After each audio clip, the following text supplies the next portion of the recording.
Hi, this is Doug Aiken from Prestige Motorsports.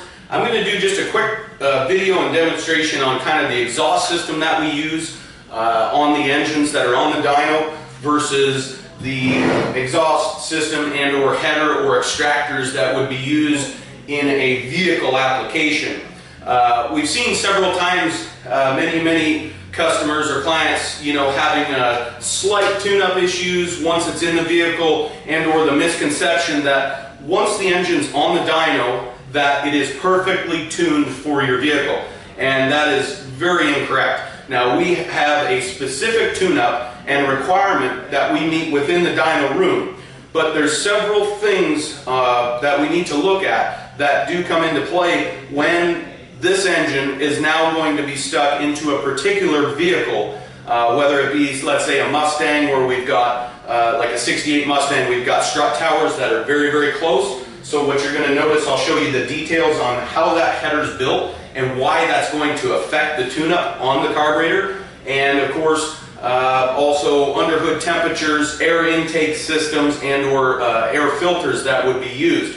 Because of course we have engine flywheel horsepower on the dyno, and then you're going to have rear wheel horsepower if you were to go to a chassis dyno, and why sometimes it's going to be a little bit less power, obviously, to the rear tires. We have drivetrain loss via automatic or manual transmission. You have rear end gear loss, and friction there. So if we had a Ford 9-inch, let's say, or a GM 12 bolt versus its 10 bolt counterpart or an 8.8, those rear ends are going to either soak up more power or basically there's more friction there. You're going to have less power generated at the rear wheel.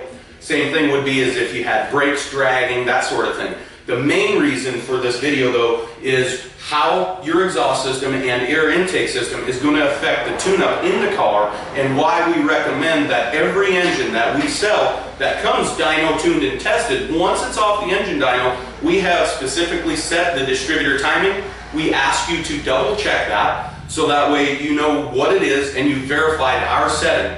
That should not have to be changed once it leaves our facility. On the other hand, the carburetor may need some fine-tuning, basically because of the exhaust. Now, there is nice things out there, such as the fast O2 reader, which is oxygen content in the exhaust system. I'll show you where we put our O2 sensor, and we would highly encourage, when a guy buys a package, motor, transmission, cooling systems, headers, all of that stuff from us. Some of these bills, when we look at a base motor of $6,500, by the end result, the ticket's about $15,000. Well, let's just say we recommend to you to purchase a O2 sensor reader or data logger. The same system we use in our dyno room is about $325 to the individual or client. That is essential to fine-tuning your system. If you are a do-it-yourselfer in your garage, you don't necessarily want to go to the chassis dyno and shake it down on a chassis dyno. A chassis dyno can cost you several dollars, $500 to $700, depending on who you go to. The thing that you worry about is what their knowledge base is, how good they really are, versus getting an engine that's been tuned on the dyno for idle, part throttle, and wide open. Well, once it gets in the car, mainly we're going to be probably concentrated on idle tune-up, mostly. So I'm going to grab the camera, show you the differences to the headers we use, and then basically a couple other things on the O2 sensor. Okay, here's a shot of a 347. I believe this is like our 440 horsepower version. This is a shot of the headers. Now, this is just a dyno header, so it's not real pretty. This is actually made by Schoenfeld. And what you'll see here is we've got our traditional flange, we've got an 1 3/4 primary tube, stepped up to an 1 7/8 tube. Really nice port exit. It comes straight out, and the reason it needs to, for the dyno, so we can clear our dyno here. So it's essential that we use a header of this nature. Now, it's a pretty decent header, but it's nothing way crazy. So we've got 1 3/4 step to an 1 7/8 to a 3.5-inch collector. You'll see inside this collector, there's really, well, you can't really see in there, but there's no peg. Sometimes there's a peg inside here that merges or helps merge that collector. But any time that we switch to a chassis header, because of the design of the car, you're going to notice that on this header there's quick bends right out of the port. This obviously has an effect on our tune-up. This header is not going to flow quite as good as our dyno counterpart. Now this is, because that's a Ford motor, I've chosen a Ford header, which is a common JBA header for a 68 fastback, and just showing you how kind of tight and choked up that header is. But we need to use this for it to fit into the chassis. The ports, you know, this is not no $2,000 set of headers, so of course your port design is not perfect, but it is what it is. This is a highly respected company. Again, this is JBA. It's a pretty decent piece, ceramic coated.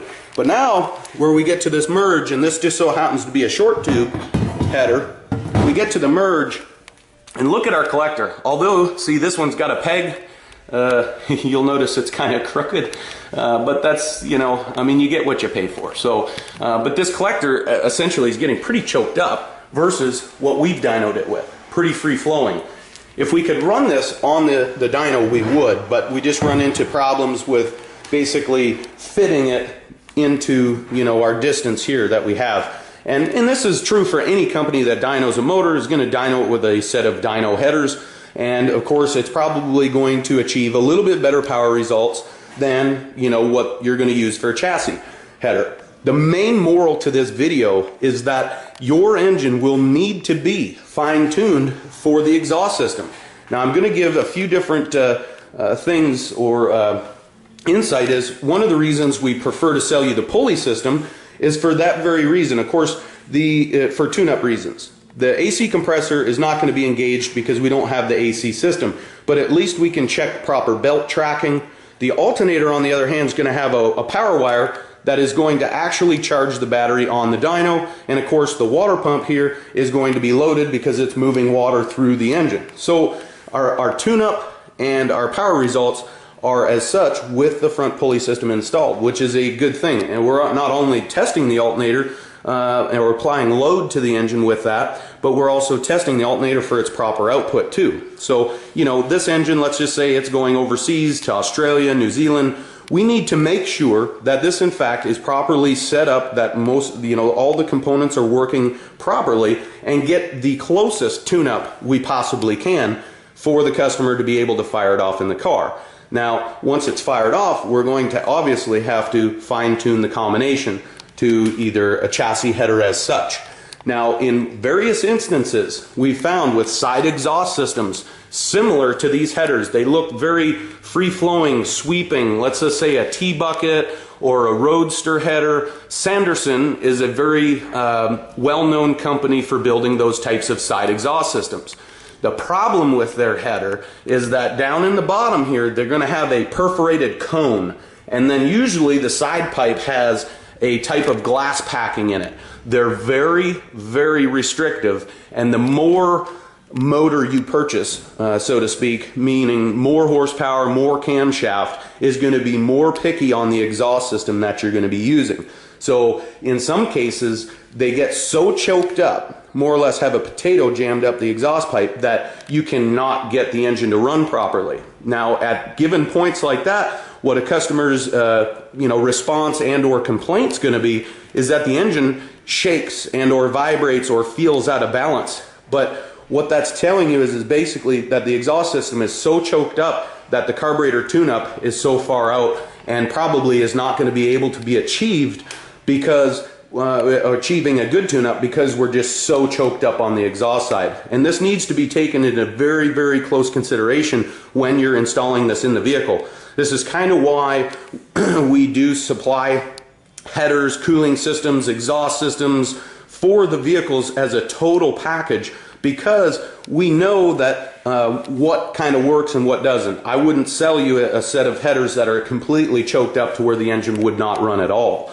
So there again, to look at a point of purchasing extra or more products from one particular place can definitely be of preference and or, you know, it can be helpful for the end user. So here we are in Prestige, just giving you a little shot of our exhaust system and headers. The requirements that some motors do need some fine tuning, And always do a plug check. The plugs will kind of tell you how that motor's running. I mean, if they're black, we know we're super rich. If they're super white, we know we're pretty lean. So, you know, at the end of the day, also, don't let me forget here, we have an O2 bung. And here is the lead for our O2 sensor reader. Okay, any particular shop that is installing a motor should always have one of these devices. Now, I'm going to just walk into our console room here, and where we monitor air fuel is on this fast unit. You can do a single O2 sensor or a dual. The single will be just fine for a car type setup to monitor it. And we also put it on the screen here, so we actually have air fuel ratio. So we're at 12/8. This was just basically a final check to give you an idea. So at 1,000 RPM, your motor's moving, you know, 11 pounds an hour of fuel. We're at operating temperature. There's our oil. This is the inches of vacuum. So we got 8 inches of vacuum on this combination. 12/8 air fuel at idle, which is a little bit on the fat side. But, you know, again, every combination, every vehicle is going to require something different. And then, you know, you see for almost 1 second, well, get some focus here, you know, and basically this is a snapshot of what the motor's doing at idle. Okay, and that gives you documentation as to what vacuum, what air fuel, everything was set at. If we do not have a fast O2 reader or an O2 sensor of some sort when it's in the vehicle to do our fine tuning, how in the world do we have any idea whether we're making a good change or a bad change? We can always read plugs, but we still have no idea what is going on in the exhaust system. So highly recommended that if there is ever a running or tune-up issue with an engine that you've ever received, we need to pop an O2 sensor bung in our exhaust. Now, in a header situation like this, where the down tube's going to be underneath the car is where we're going to put an O2 sensor in there. Now, you'll notice ours is straight up and down.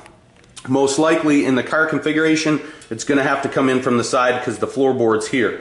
So we'll come in on the side on about a 10-degree angle, and we want that 10-degree angle so that way the sensor doesn't get, you know, it doesn't get any kind of, like, if we were rich, we had excessive overfueling, that it doesn't go into the sensor. In fact, the sensor's positioned to where it would drain out anything if it did get, you know, saturated. So all of that said, I hope this just opens the eyes to what exhaust systems and how critical they can be, and that any engine, no matter what company it comes from, if they're building the engine dyno tuning in a controlled environment, controlled air, you're going to have to do fine tuning when it gets in the car. If anybody tells you any different, they're just flat out lying to you or being misleading.